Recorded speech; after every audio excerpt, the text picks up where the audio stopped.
আসসালামু আলাইকুম দর্শক, আশা করি যে যেখানে আছেন আল্লাহ তাআলার অশেষ মেহেরবানিতে সবাই ভালো আছেন, সুস্থ আছেন। দর্শক, এটা আমাদের ছোট একটি পুকুর, 35 শতাংশ জলকর। এই পুকুরটা আমরা এবার নতুনভাবে লিজ নিয়েছি। আমার বাড়ির পাশের পুকুরের পোনা মজুদ রাখার জন্য এই পুকুরটা লিজ নেওয়া। তো আমরা এখানে পোনা অলরেডি ছেড়ে দিয়েছিলাম। তো আজকে পুকুরে গ্যাস হয়ে মানে অক্সিজেন ফেল করে মাছ ভেসে অনেক মাছ মারা গেছে। আসলে দেখুন, আমরা যে মাছ চাষে সব সময় সফল তা কিন্তু না। আর অনেকেই বলেন যে ভাই আপনি ভিউ পাওয়ার জন্য বাড়ায় বাড়ায় বলেন। আসলে দেখুন, আমাদের সফলতাও আমি তুলে ধরি, ব্যর্থতাও তুলে ধরি। আমি যে মাছ চাষে সব সময় সফল তা না, আমি মাছ চাষে কিন্তু ব্যর্থ। আমি ব্যর্থতাগুলোও আপনাদের মাঝে উপস্থিত করি। আমি যদি শুধু সফলতা দেখাতাম, অন্য অন্য চ্যানেল ঘুরে দেখবেন যে সবাই শুধু সফলতা দেখাচ্ছে, মাছ চাষ করুন আপনি সফল হবেন, এতটুকু জায়গায় এত টাকার মাছ বিক্রি করছে, এই খাবার দিয়ে এতগুলা মাছ বড় হয়ে গেছে তো তাড়াতাড়ি। আমি এইসব বাজে কোনো চিন্তা ভাবনা নিয়ে কৃষককে ঠকানোর জন্য আসলে ইউটিউবে ভিডিও দিই না। আমরা যা করি, যেভাবে করি, আমি যতটুকু করতে পারি, যেটা আমাদের যেখানে আমরা সফল হই, যেখানে আমরা ব্যর্থ হই, সবই আমি তুলে ধরি।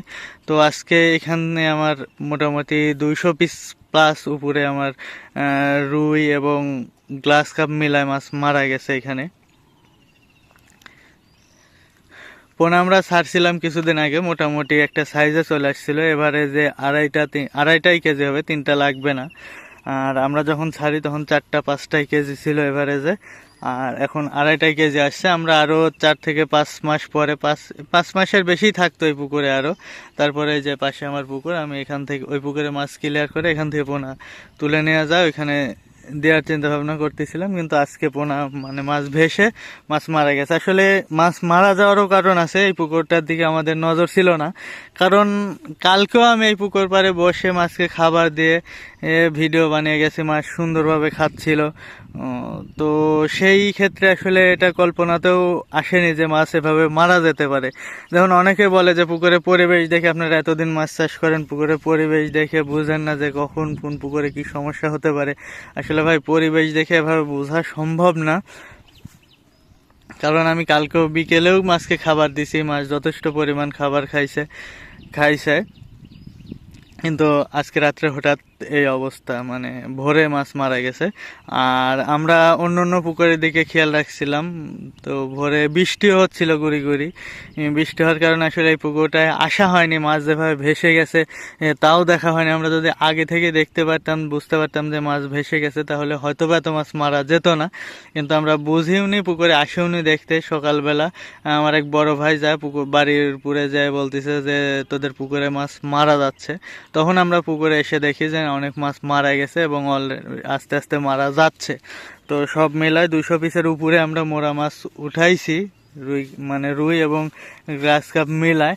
আর দেখুন, এই যে আমার এই পাড়টা ভেসে গেছে, নেট দিয়ে রাখছি। আর এটা বন্যার পানিতে না, আমাদের এই পাড়গুলো আসলে পুকুরের বয়স অনেক, পাড়গুলা ভাঙতে ভাঙতে একেবারে সংকীর্ণ হয়ে গেছে। এবং বর্ষার পানি অতিরিক্ত এদিকে হওয়ার কারণে আমাদের বর্ষার পানি বের হয়ে যাওয়ার মতো কোনো ব্যবস্থা নাই, জায়গার পানি জায়গায় ফুলে।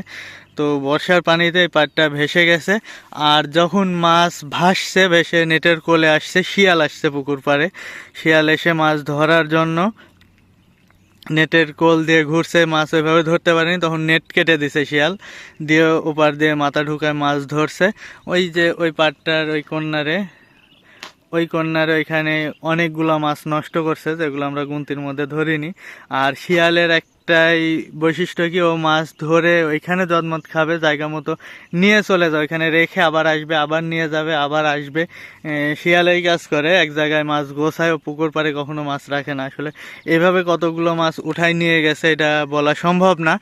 আর তার চেয়ে বড় ক্ষতি করছে, ও এসে যেহেতু ওই পাড়টা ভাসা, ও আসার পরে মাছ যখন ধরতে পারেনি তখন পানির নিচ দিয়ে নেটটা কেটে ছিঁড়ে দিয়েছে, মানে মুখ দিয়ে বাদায় বাদায় টেনে টেনে নেট ছিঁড়ে দিয়েছে। ছিঁড়ার কারণে আমার মাছ যখন ভেসেছিল, চাপ দিয়ে ওদিকে ভেসে আসছে, ওই ছিঁড়া দিয়ে পার হয়ে অন্য পুকুরে চলে গেছে। এই যে পাশে আরেকজনের পুকুর, সেই পুকুরে চলে গেছে, ওইটাও ক্ষতি করছে একটা। আর আমার এখানে কালকে আমি ভিডিও দিয়েছি যে নোনা ট্যাংরা ছাড়া আছে, নোনা ট্যাংরা প্রচুর বের হয়ে নেটের ওপার দিয়ে বের হয়ে চলে গেছে ওই পুকুরে। এগুলো আসলে আমাদের ব্যর্থতা। মাছ পার ভেসে গেছে, মাছ নেট আমরা চেষ্টা করছি আসলে মাছ আটকা রাখার জন্য, নেট দিয়ে রাখছি। কখনো তো কল্পনা করিনি যে শিয়ালে এভাবে কেটে দিবে এবং মাছ বের হয়ে যাবে। তো শিয়াল কেটে দিছে, মাছ বের হয়ে চলে গেছে এবং মাছ মারা গেছে। এখন এই পুকুরের এখন আমরা জেনুইন কোনো হিসাব পাবো না। আমি যে পরিমাণ নোনা ট্যাংরা ছাড়ছিলাম, ছাড়ার পরে আমার কিছু মাছ মারা গেছে।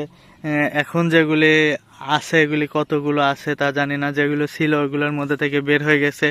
আর রুই মাছের যে পোনা ছাড়ছিলাম আমরা, এখানে 1400+ রুই মাছের পোনা ছাড়ছিলাম এই 35% জল করে, কারণ এটা আমরা তো বড় করব না। এখানে টার্গেট ছিল যে 500 গ্রাম প্লাস হবে, 600 গ্রাম 500 গ্রাম যাই হয় 500 গ্রাম প্লাস হবে, এগুলো তুলে নিয়ে যে আমার পাশের পুকুরে দিব। তো এখন এখান থেকে মারা গেল 200 পিসের উপরে। তারপরে শিয়ালে কতগুলা ধরছে এটার আসলে হিসাব নাই, এবং ওই পুকুরে যে কতগুলা বের হয়ে গেছে এগুলো হিসাব নাই, কারণ আমরা দেখিনি। আমরা একবারে মোটামুটি 7টার দিকে এখান টের পাইছি। বড় ভাই যখন পুকুর পাড়ে আসছে, অন্য এক বড় ভাই, আমার বড় ভাই না, আরেক বড় ভাই পুকুর পাড়ে আসছে, এদিকে যাচ্ছিল, তারও পুকুর আছে, এদিকে ঘুরতে ঘুরতে এদিকে আসছে, এসে দেখে এই অবস্থা, মাছ মারা যাচ্ছে। আর আমরা অন্য পুকুর নিয়ে ব্যস্ত ছিলাম, দেখতে গেছি যে পুকুরে কি অবস্থা। এই পুকুরটায় আসা হয়নি, কারণ এই পুকুরের কথা মাথায় আসেনি যে এই পুকুরে কোনো দুর্ঘটনা ঘটতে পারে। তো যাই হোক, দুর্ঘটনা ঘটে গেছে। তো এটা নিয়ে আমরা আসলে খুব বেশি একটা চিন্তা করি না, কারণ আমরা এগুলাতে অভ্যস্ত। কারণ মাছ চাষটাই এমন, আপনি এক সময় দেখা যাচ্ছে যে অনেক পরিমাণে লাভ করতেছেন, আবার ক্ষতি হচ্ছে, দুর্ঘটনা হচ্ছে, লাভ করতেছেন, আসলে লস লাভ নিয়েই ব্যবসা। সব সময় যে আমরা সফল হতে পারবো তা না, আমাদের সফলতার পিছনে অনেক ব্যর্থতার গল্প রয়েছে। এগুলো আসলে আমরা অনেকেই শোনাই না, জানাই না, আমরা শুধু সফলতাগুলোই দেখাই, কিন্তু এর পিছনে যে কত ব্যর্থতা এগুলা দেখায় না। আসলে এগুলা জেনে বুঝে তারপরে একটা চাষে আসা উচিত। তো আজকে যেহেতু মাছ ভাসছে, মাছ ভাসার পরে আমরা কি করছি মাছকে সুস্থ করার জন্য, এটাও একটা বিষয়। আসলে আমরা যখন মাছ ভাসে, অনেকেই দেয় অক্সিজেন ট্যাবলেট দেয় পুকুরে, অক্সিজেন ট্যাবলেটে কাজ হয়, কিন্তু আমরা সব সময় চেষ্টা করি অক্সিজেন ট্যাবলেট এড়াই চলার। অক্সিজেন ট্যাবলেট যে আমরা দিই না, একেবারেই আমরা পুকুরে অক্সিজেন ট্যাবলেট ব্যবহার করি না তা কিন্তু না। আমরা অক্সিজেন ট্যাবলেট ব্যবহার করি সর্বোচ্চ পর্যায়ে গিয়ে, কিন্তু আমরা সব সময় চেষ্টা করি অক্সিজেন ট্যাবলেটটা এড়াই চলার, কারণ অক্সিজেন ট্যাবলেটটা যখন পুকুরে দেওয়া হয় মাছকে টাইট করে ফেলে, সেই মাছের গ্রোথটা নষ্ট হয়ে যায়। তো সেই কারণে আমরা অক্সিজেন ট্যাবলেট এড়াই চলি। তো মাছ সুস্থ করার জন্য এই যে আমরা প্রথমে দিয়েছি স্যালাইন, এখানে 35% জল কর, এবং এবারে যে 7 থেকে 8 ফিট পানি আছে সব মিলায় এখানে আমরা 2 কেজি স্যালাইন দিয়েছি রেনালাইট এফ। এটা রেনেটা কোম্পানির একটা ওষুধ, মানে স্যালাইন। এটা আমরা, এর চাইতে ভালো ভালো স্যালাইন আছে, কিন্তু আমরা এটা অনেক আগে থেকে পুকুরে ব্যবহার করে আসি। যখন মাছ ভেসে যায়, মাছ দুর্বল হয়ে যায়, তখন এটা আমরা পুকুরে দিই। এটা মাছের ধকল কাটা উঠতে অনেকটা কার্যকরী হয়। আর তারপরে আমরা করছি, এই যে দেখুন শ্যালো মেশিন আমার পাশে ওই পুকুরেই ছিল, আমরা শ্যালো মেশিন নিয়ে এসে পুকুরের পানি উঠাই পুকুরে মারছি।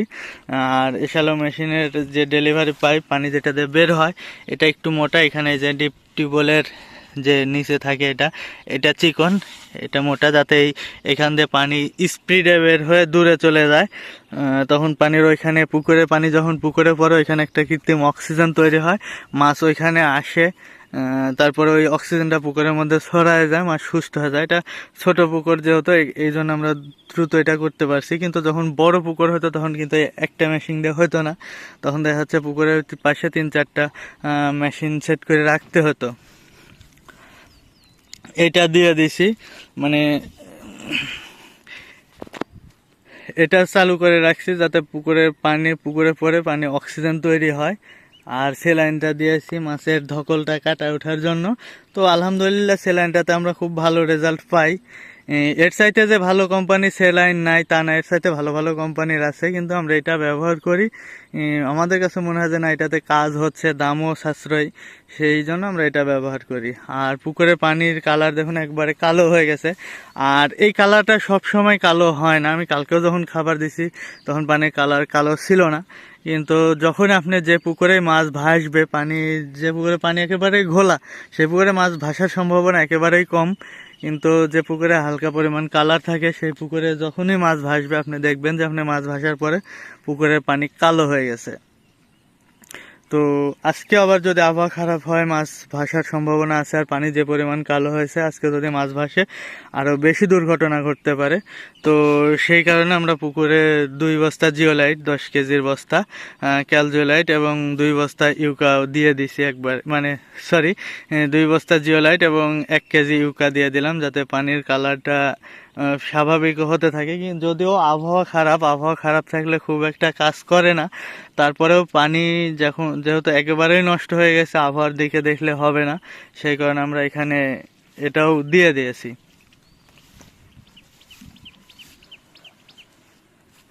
তো এই পর্যন্তই, সবাই ভালো থাকবেন, সুস্থ থাকবেন। আর যারা মনে করেন যে আসলে আমি ভিউ পাওয়ার জন্য ভিডিও বানাই, তারা একেবারেই ভুল ভাই। এটাতে আমার অনেক অনেক ভিউ হয় না, আমার লাখ লাখ টাকা যে কামাইও হয় না। আর আমি সামনে হয়তো বা 1-1.5 মাস পরে সামান্য কিছু টাকা পাবো ইউটিউব থেকে, সেই টাকাগুলো আমি কি কাজে ব্যয় করি আপনাদেরকে দেখাবো ইনশাল্লাহ। এর আগে যেহেতু দেখানো হয়নি, এর আগেও বেশ কিছু টাকা পাইছি, কিন্তু সেগুলো আপনাদেরকে দেখানো হয়নি আমি কি কাজে ব্যয় করছি। তো এবার থেকে চিন্তা ভাবনা করছি যে আমি কি কাজে সেই টাকাগুলো ব্যয় করতেছি সেটা আপনাদেরকে দেখাবো, তাহলে হয়তো বা অনেকের যাদের ভুল ধারণা রয়েছে সেটা ভেঙে যাবে। তো আমরা যে মাছ চাষে সবসময় সফল তাও না, আমাদের মাছ চাষের পিছনে অনেক ব্যর্থতা রয়েছে। তো এটাতেই যে মাছ মরছে শুধু তা না, আমাদের অন্য অন্য পুকুরেও মাছ মরে, সেগুলো আপনাদেরকে দেখাই। আর আমরা আমাদের 2টা পুকুরে এই কারণেই এয়ারটার আমরা চালাই, আর এয়ারটার থাকলেও মাছ যেহেতু মরতে পারে, ভাসতেই পারে, তো সেই কারণে আমরা বিদ্যুৎ সব সময় থাকবে না, সেজন্য পুকুরের জেনারেটর নিয়েছি 2টা পুকুরে। আর আমাদের অন্য অন্য পুকুরগুলোতে আসলে ইলেকট্রিসিটির অভাব, তারপর বিভিন্ন কারণে নেওয়া হয়নি। আর অনেকেই জানতে চান যে আমরা টোটাল কয়টা পুকুর মাছ চাষ করি, সেটা পরবর্তীতে একটা ভিডিওতে আপনাদেরকে জানাবো ইনশাল্লাহ। তো এই পর্যন্তই, ভালো থাকুন, সুস্থ থাকুন, আর আমাদের জন্য দোয়া করুন। আমি আপনাদের জন্য দোয়া করি আপনাদের মাছ চাষে সফলতা আসুক, আর আপনারাও আমার জন্য দোয়া করবেন যেন আমার মাছ চাষেও সফলতা আসে, আর এমন দুর্ঘটনা যেন আর না ঘটে।